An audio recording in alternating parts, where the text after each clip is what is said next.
Really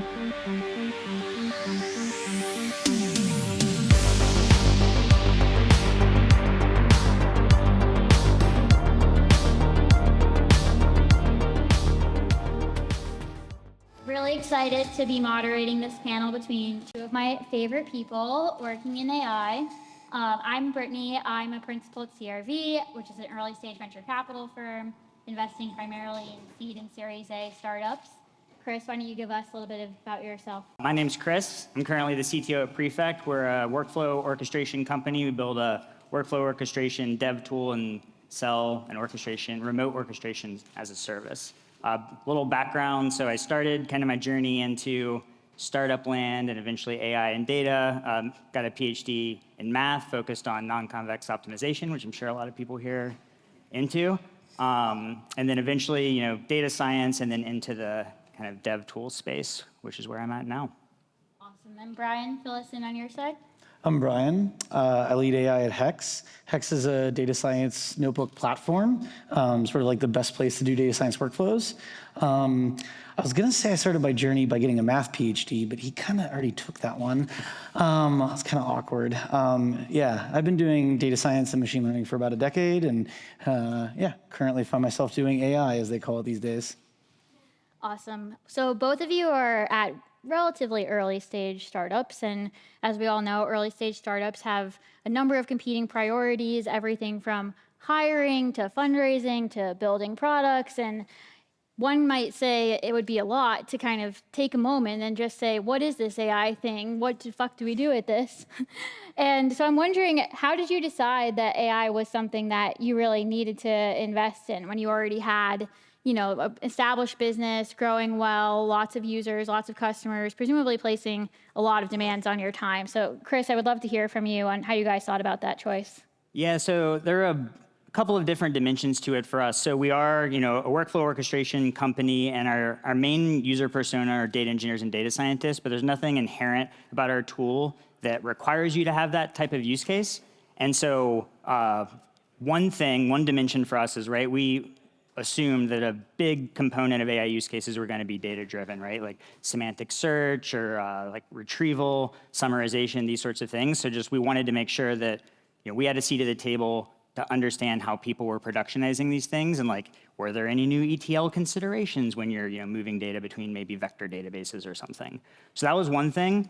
Another one that I think is interesting is when I look at AI going into production, I see basically a remote API that is expensive, brittle, and non-deterministic, and that's just a data API to me. And so, right, if we can orchestrate these workflows that are building applications for data engineers, presumably a lot of that's going to translate over. And so, and I mean, last, I'm sure the reason most people are here now is, it was fun, and so we just wanted to learn in the open. So we did end up just kind of creating a new repo called Marvin that I think Jason mentioned in his last talk, just to kind of keep up, be incentivized to keep up.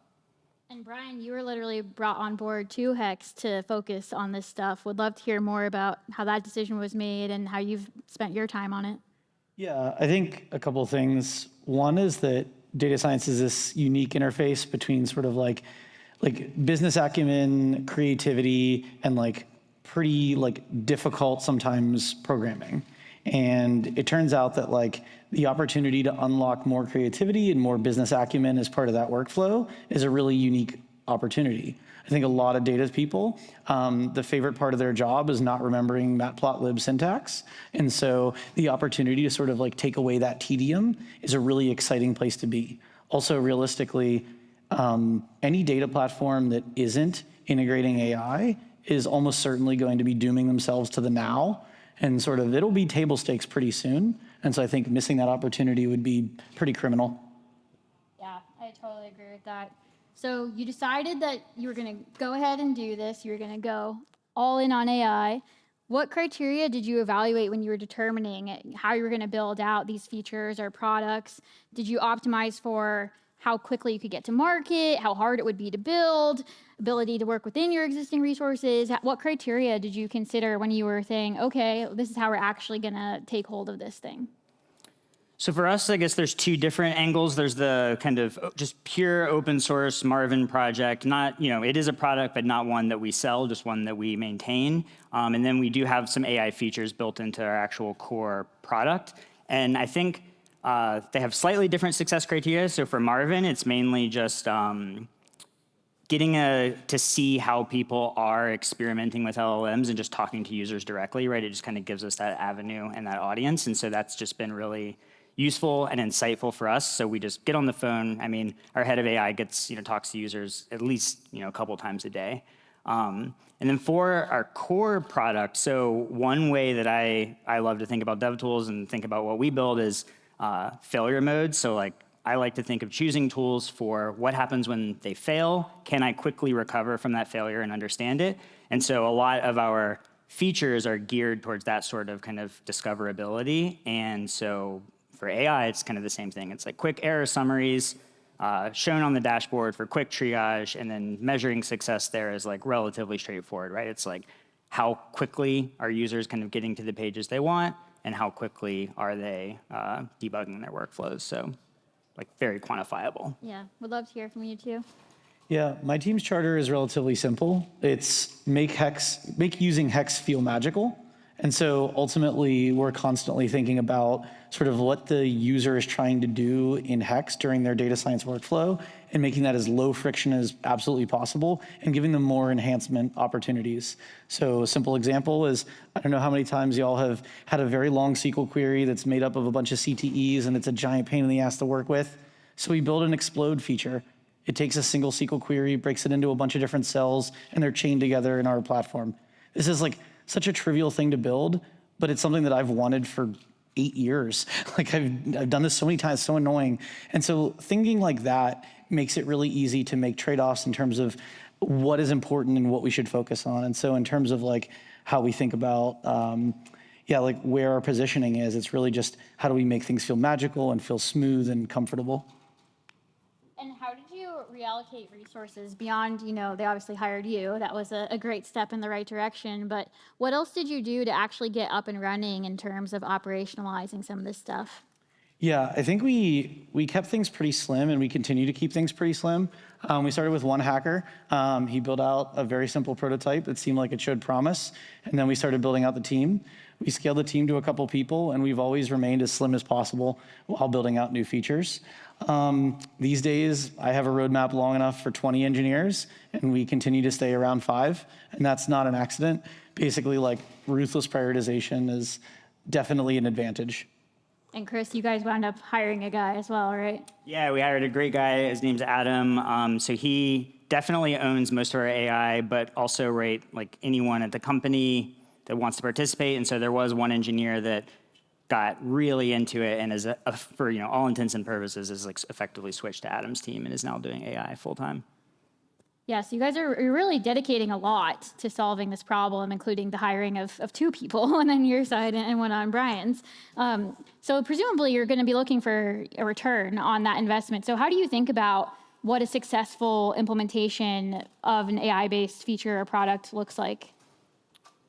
For us, I would say that already we've hit that success criterion. So now the question is further investment or just kind of keep going with the way that we're doing it. But so big thing was time to value in the core product that we can just easily see has definitely happened with just the few sprinkles of AI that we put in. So we'll just kind of keep pushing on that. And then kind of like I said in the beginning, just getting involved in those conversations, those really early conversations about companies looking to put AI in production. And we've been having those on the regular now. So I would say already feels like it was well worth the investment.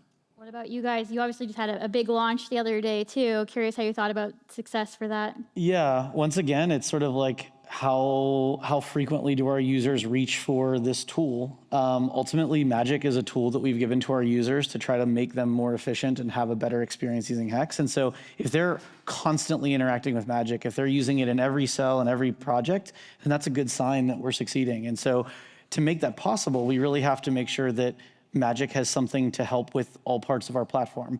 We have a pretty complicated platform that can do a lot. And so finding applications of AI in every single aspect of that platform has been one of our sort of North Stars, and very intentionally so, to make sure that we're, making our platform feel smooth at all times. Awesome. Well, let's move on to the next section, where we're going to talk about how you guys actually built some of these features and products. Since we're all here at the AI Engineer Summit, I assume we all have an interest in actually getting stuff done and putting it into prod. So when you were making some of these initial determinations, Bryan, how did you guys determine what to build versus buy? Yeah, so from day one, I think one of the first questions I asked when I joined is what they were doing for evaluation. And you might say like, okay, yeah, we've heard a lot about evaluation today, but I would like to remind everyone here that that was February. And the reason that I was asking that question already in February is because I've been working in machine learning for a long time, where evaluation sort of like gives you the opportunity to do a good job. And if you've done a poor job of objective framing and done a poor job of evaluation, you don't have much hope. And so I think the first thing that we really looked into is evals. And back then there was not 25 companies starting evals. There are now more than 25, but ultimately we made the call to build. And I'm very confident that that was the right call for a few reasons. One, evals should be as closest to production as possible, is literally like using prod when possible. And so to do that, you have to have very deep hooks into your platform when you're moving at the speed that we try to move. That's hard for a SaaS company to do. On the flip side, we chose to not build our own vector database. I've been, doing semantic search with vectors for 6-7 years now, and I've used open source tools like Face and Pinecone back when it was more primitive. Unfortunately, a lot of those tools are very complicated. And so having set up vector databases before, I didn't want to go down that journey. So we ended up working with LanceDB and sort of built a very custom implementation of vector retrieval that really fits our use case. That was highly nuanced and highly complicated, but it's what we needed to make our RAG pipeline really effective. So we spent a lot of effort on that.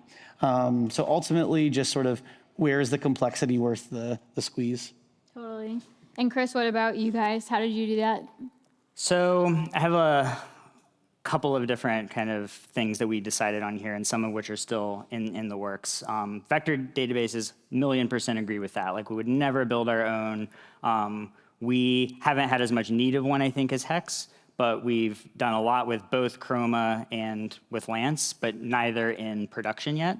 So none of those use cases are in prod. And so the exposure that I've seen about people actually integrating AI into their workflows and things is there's a lot of experimentation that happens, and then you kind of want to get out of that experimental framework, maybe by just looking at all of the prompts that you were using and then just using those directly yourself with no framework in the middle.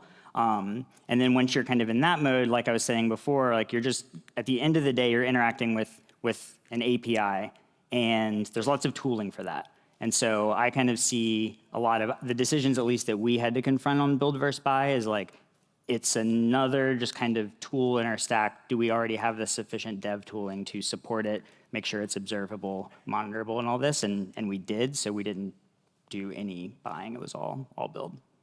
Yeah, and as you mentioned, I think you talked about many eval startups. I think we're all familiar with the broad landscape of vector databases as well. Are there any pieces of your infrastructure stack that you wish people were building, or you wish people were kind of tackling in a different way than what you've seen out there so far? Either one of you? Yeah, I mean, I think it would have been a hard sell to sell me on an eval platform. I think there was some opportunity to sell me on like an observability platform for LLMs.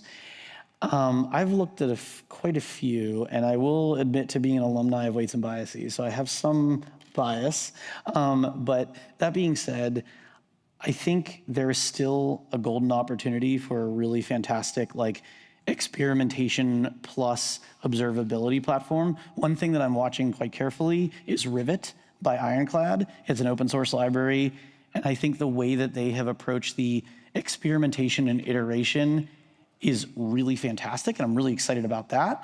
If I see something like that get laced really well into observability, that's something that I'd be excited about. Anything to add on your side? I think like small addition to what Bryan said, which is just more focus on kind of the machine to machine layer of the tooling. And so I think a lot, right at the end of the day, the input is always kind of this natural language string, and that makes a lot of sense. But the output,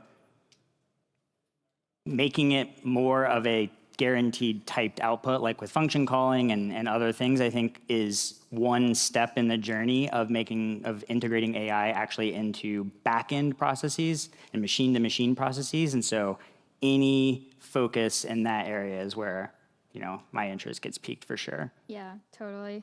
Okay, so you have all your people and you have all your tools, and then you're obviously completely good to go and fully in production. JK, we all know it doesn't work that way. What challenges did you run into along the way? Maybe ones that you didn't expect or that were larger obstacles than you would have thought. So integrating AI into our core product, I would say from a tooling and developer perspective and, productionizing perspective, none. Culturally, though, I would say we definitely hit, some challenges, which is that when we first were like, all right, let's start to incorporate some AI and do some ideation here, right? A lot of engineers just started to throw everything at it. Like it should do everything. It can monitor itself for it, like all of this stuff. And I was like, all right, everyone needs to kind of like backtrack. And so just that internal conversation of like, getting buy-in on like very specific focus areas, which, at the end of the day, where we are focused is that just removal of user friction, whether it's through design or just through like quicker surfacing of information that AI just like lets you do in a more guaranteed way. But yeah, restraining the enthusiasm was the biggest challenge for sure. And it still exists to this day. Everyone wants to be an AI engineer, right? Yeah, exactly. Yeah. What about you guys? Did you have similar or different issues? That's interesting. It's a similar flavor. It's a little different instantiation, which is to say that I've never met an engineer that's good at estimating how long things take. And I would say that that is somehow exacerbated with AI features, because then your first few experiments show such great promise so quickly, but then the long tail feels even longer than most engineering corner case triage. Just such a long journey between we got this to work for a few cases and we think we can make it work to it's bulletproof is even more of a challenging journey. And this like over enthusiasm, I think, slightly different instantiation, but similar flavor. Whenever you're on that journey, how are you testing and tracking along the way, if at all, which is totally, Yeah, I mean, maybe just maybe I feel. To be a broken record, a lot of robust evals, like trying really hard to codify things into evaluations, trying really hard to codify, if someone comes to us and says, wouldn't it be great if Magic could do X? We sort of pursue that conversation a little bit further and say okay, what would you expect Magic to do with this prompt? What would you expect Magic to do in this case? And kind of get them to kind of vet that out, and then sort of using this barometer of, could a new data scientist at your company with very little context do that? And sort of that cutting edge around what's feasible and what's possible. Yeah, that makes a lot of sense. And, one of the reasons I was excited to have the two of you up here together is because, while Prefect has some elements of AI in the core product, as you mentioned, probably you're best known for the Marvin project that you guys have put out there, which is kind of a standalone project, which is a really interesting phenomenon that I'll say that I've kind of observed in this current wave of AI, which is, companies that maybe weren't doing AI previously launching entirely separate brands, essentially, alongside the core product. So would love to understand more of what were your user experience considerations when you were building out, Marvin as a separate product versus Prefect? What freedom did that allow you? What restrictions did you still have? Yeah, that's a good question. So a few different angles there. I think one kind of philosophical angle is, we try to do things that maximize our ability to learn without having to go full commitment. And so I think starting a new open source repo, we definitely have some ties to it now. We have to maintain it. But past that, it's not all that high of a cost. But if it, it's all upside basically. If no one notices it, no big deal. We learned a little bit more about how to, write APIs that interface with all of the different LLMs, for example, or something like that.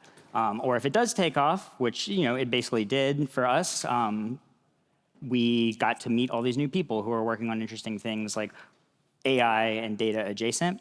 But for the core product, this was maybe more, I guess, kind of interesting. And Bryan, I'd be curious to hear about how much you had to really focus some of your prompts to the use case that you cared about. So Prefect is a general purpose orchestrator. And so the reason I say that again is our use case scope is technically infinite. And so helping people write code to do completely arbitrary things is definitely not a value add we're going to have over the engineers at OpenAI or at GitHub or something else. So we knew that we couldn't invest in that way of integrating AI. And so then the next question was okay, so then what are just the marginal ads? And that's kind of where we landed, where we are today. But we did put energy initially, can we put this directly in the SDK or something like that? And just very quickly realized that it was just too large of scope. And at that point, you might as well just have the user do it themselves. And we're not adding anything to that workflow. Yeah. Yeah, and on the flip side, Magic has been kind of a part of Hex, basically, it seems like since inception from the outside. Obviously, we've all seen, again, a number of text-to-SQL players out there. We can make arguments about whether or not those should exist as standalone companies. But I'm curious, how you guys had to think about UX considerations when you were building out Magic in the context of the existing Hex product. Ultimately, I've been really fortunate to kind of work with a great design team who they're just excellent. But the question about how does Magic feel? Magic is not its own product. I think that's one thing that's been important from early on. Magic is not a product. Magic is an augmentation of our product. So it is a collection of features that makes the product easier and more comfortable to use. That is an easy thing to keep in mind when deciding how to design, because it allows us to say, okay, we don't want this to distract from the core product experience. I can tell a story. We had one sprint where we would design something called Crystal Ball. And Crystal Ball was a really sick product. It did exactly what we wanted to do, and it felt wonderful. However, ultimately, it drew the user away from the core Hex experience. And very quickly, our CEO rightly was I feel like this is kind of splitting Magic out into its own little ecosystem. And that made it kind of clear that that might be the wrong direction to go. So even though Crystal Ball did feel really good and had a really incredible capability behind it, and frankly, the design on Crystal Ball was beautiful, the problem with that was it pulled us away from what we were really trying to do, which was make Hex better for all of our users. Every Hex consumer should be able to benefit from Magic features, and that was starting to split that. And so we literally killed Crystal Ball despite it being a really cool experience for that reason. So genuinely, we've really stuck to the it's one platform and Magic augments it. Yeah, that makes a lot of sense. And obviously, Hex already had a relatively sizable user base at the time you guys launched this. So I'm curious, how did you think about the rollout, just in terms of what users you gave it to and what timeline, what marketing did you do, all of those types of considerations? Yeah, generally we start with a private beta, and then we, as quickly as possible, expand that to a public beta. Our goal is to find people that are engaged with the product and they are prepared for some of the limitations of AI tools. Stochasticity's come up many times, and ultimately we're expecting the user to work with a stochastic thing. Also, they're working with something very complex, which is data science workflows. So we're looking for people that are pretty technical in the early days. Then we want to keep scaling and scaling to include the rest of the distribution in terms of technical capabilities so that we can make sure that it's really serving all of our users. And on the flip side, again, you had a little bit maybe more flexibility with the rollout, just given it was a new repo. I'm curious if that was different, similar to what Bryan's talked about. Well, the repo, no, we hacked on it, we had fun with it. We got it to a place where we felt proud of it, and then we clicked make public and then tweeted about it, and that was the end of that. So that was just pure fun. But for integrating AI into our core product, I mean, this isn't particularly deep, but it's one of those things that I'm sure everyone here is thinking about and will continue to talk about, which is for us, a large part of our customer base are like large enterprises and financial services and also healthcare. And so like very, very security conscious. And so we definitely had to make sure that this was like a very opt-in type of feature. But like, we still want to have little like tool tips like, hey, if you click this, but also if you click this, we will send a couple of bits of data, to a third-party provider. So Yeah. yeah. And post rollout, just to go to kind of the last logical part of the conversation here, how have you guys thought about continuing to kind of measure the outputs? I mean, Brian, you're the big evals guy up here, so I'm sure that'll be the answer, but would love to hear more about how you think about that measurement and in terms of both the model itself, but also in terms of, the model in the context of the product, which I think is also something that people, need to think about. Yeah. So I recently learned that there's a more friendly term than dog fooding, which is drinking your own champagne. And so I'll say, I drink a lot of champagne. I use Magic every day, all through the day. One of the fun things about trying to analyze product performance is that you normally do that via data science. And so I have this fun thing where I'm using Magic to analyze Magic, and I put a lot of effort into trying to understand where it's succeeding and where it's failing, both through traditional product analytics, guided by using the product itself. And so there's a very Ouroboros feeling, but ultimately good old-fashioned data science. Love to hear it and appropriate with where you've come from. Yeah. What about you guys? For us, it's, I definitely don't have as much experience as Brian on that side of it, but for a while, the one thing we were doing when it was pure just like prompt input, string output with no typing interface whatsoever is then using that and then writing tests that again used an LLM to do comparisons and semantic comparisons. And like, right, there's obviously problems with that, but like it also kind of works. But so then when we moved in kind of the typing world where like Marvin is for like guaranteed typed outputs, essentially, it definitely becomes a lot easier to test in that world, which is, one reason that's kind of the soapbox that I get on when I talk about LLM tooling, like bringing it into the back end is just like having these typed handshakes because, you can write prompts where what the output should be and it should have a certain type, and that's a very easy thing to test most of the time. Yeah, totally. And one of the things I think has been, most fascinating about this wave of software, and Brian, you alluded to this a little bit earlier with your comments around, being stochastic essentially, is that it's not deterministic, right? And also, I think that AI-based software doesn't have to be static either. It can be, dynamic in a way that maybe traditional software isn't quite as much. And there's, improvements that come along maybe on the UX side of things, but also the model. We've heard a lot of people talk about techniques like fine-tuning, techniques like RLHF, RLAIF, all sorts of approaches to kind of continuing to improve the model itself in the context of the product over time. So I'm curious about how you think about measuring that improvement as you continue to hopefully collect data and refine your understanding of the end user. Totally. There was a paper that came out in like June-ish or something that was like kind of splashy. It was from Matai from Spark, and it was like, oh, like the models are degrading over time, even when they say they're not. And like, what I thought was interesting was for like the people that are doing this stuff in prod, we already knew that. Like my evals failed the first day they switched to the new endpoint. I didn't even switch the endpoint over, and suddenly my evals were failing. So I think there is a certain amount of like, when you're building these things in a production environment, you're keeping a very close eye on the performance over time, and you're building evals in this very robust way. And I've said evals enough time for this conversation already, but I think the thing that I keep coming back to is, what do you care about in terms of your performance? Boil your cases down to traditional methods of evaluation. We don't need latent distance distributions and KL divergence between those distributions. We don't need that. Turns out like blue scores of similarity aren't very good for LLM outputs. This has been known for 3-4 years now. So take your task, understand what it means in a very clear, human way, boil it down to binary yes or no's, and run your evals.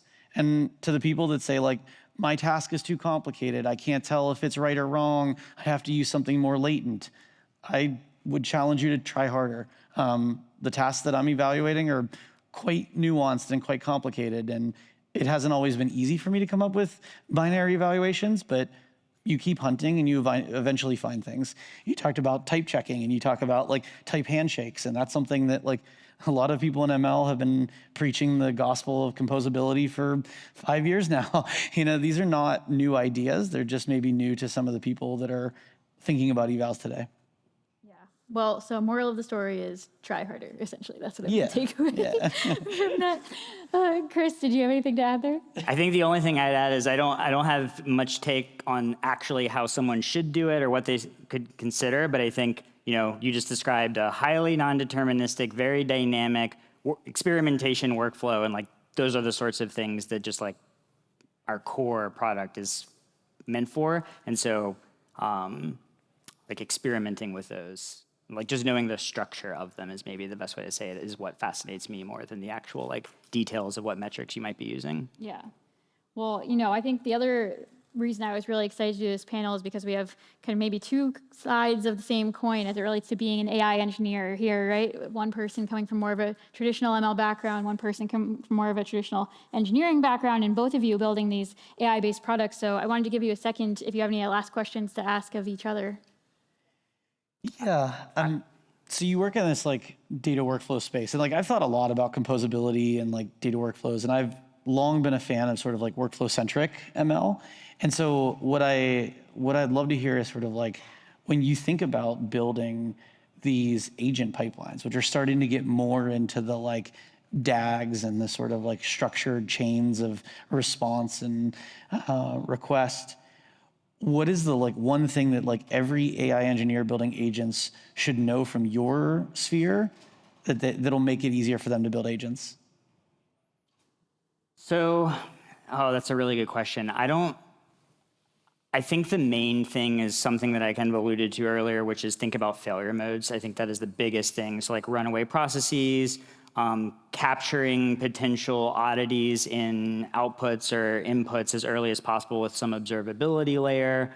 And so the earlier you can get that wiring in, I think, the better. And then caching is like, this is the only time I will ever say this, is definitely your friend in some of these situations. But it's also the root of all evil, so you got to kind of, balance that. But yeah, I think just thinking about the observability and debuggability layer, especially with some of the kind of black boxy and like people who are pushing it and actually having like immediate eval of the returned code or something, like having that monitoring layer, I think is just key. Yeah. Chris, I know you've asked Bryan a bunch during this panel, but anything else you want to add? Yeah, I mean, I'm just really curious, I'm sure everybody asked you this, but the hallucination problem, like how, obviously your users can just confront it directly. If it looks weird, they can see that it looks weird or it errors out, but just how do you think about it as the person building that interface for your users? Yeah.